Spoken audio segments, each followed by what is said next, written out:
السلام علیکم معزز سامعین، آج ہم آپ کے گوشو گزار کریں گے شداد لعین کے واقعہ کا بقیہ حصہ۔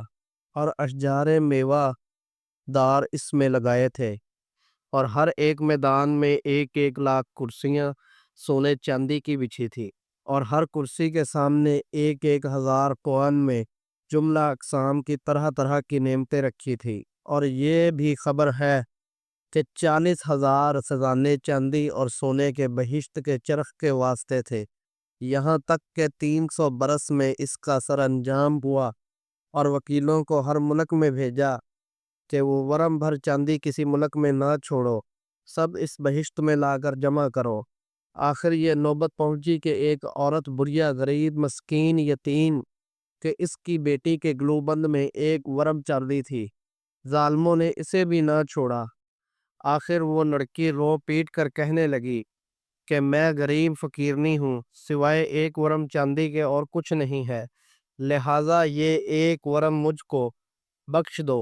مگر انہوں نے کچھ نہ سنا۔ تب اس غریب نے اللہ کی درگاہ میں فریاد کی کہ یا الہی، تو اس کا انصاف کر، اور اس ظالم کے شر سے مظلوم کو بچا، اور اس کی بے انصافی کا تو انصاف کر، اسے دفع کر۔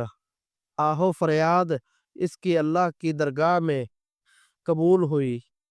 حدیث شریف میں آتا ہے ترجمہ: پرہیز کرو مظلوم کی بددعا سے، بے شک وہ مقبول ہوتی ہے۔ خبر ہے کہ شداد نے سارے ملک کے لڑکے اور لڑکیاں خوبصورت و حسین دیکھ کر دمشق میں جو اس کا مکان تھا اس میں جمع کی کہ ماند حور و غلمان کے بہشت میں اس کی خدمت میں رہیں۔ مکمل 10 برس تک وہ کافر شداد ارادہ کرتا رہا کہ بہشت جا کر دیکھے، لیکن اللہ تعالیٰ کو منظور نہ تھا کہ وہ اپنی بنائی ہوئی بہشت میں جاوے۔ ایک روز کمال خواہش سے وہ 200 غلام ساتھ لے کر بہشت دیکھنے گیا۔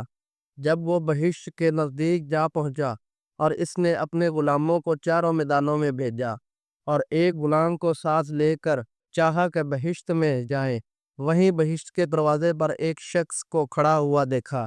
اس سے پوچھا کہ تو کون ہے؟ اس نے جواب دیا کہ میں ملک الموت ہوں۔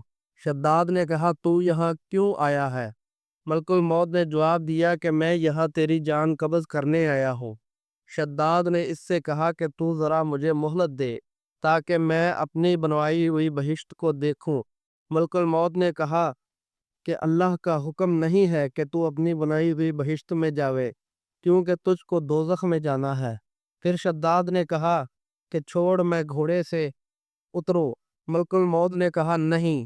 تب اسی حالت میں اس کا ایک پاؤں گھوڑے کی رکاب میں رہا اور دوسرا پاؤں بہشت کے دروازے پر تھا کہ جان اس کی قبض کر لی گئی، اور وہ مردود بہشت نادیدہ دوزخی رہا۔